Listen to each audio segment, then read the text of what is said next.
fans mo and everybody here at the Sisterhood Showdown for Nabisco.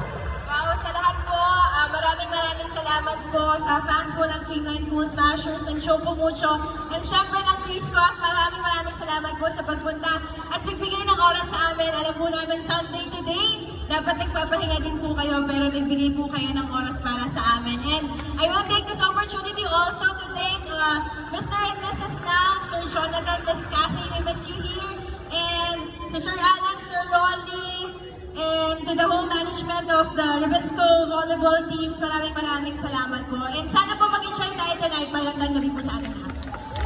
Everybody give it up for Eliza Valdez!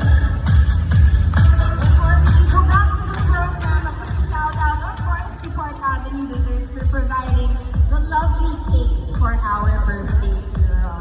How sweet. How many parties has it been, Eliza?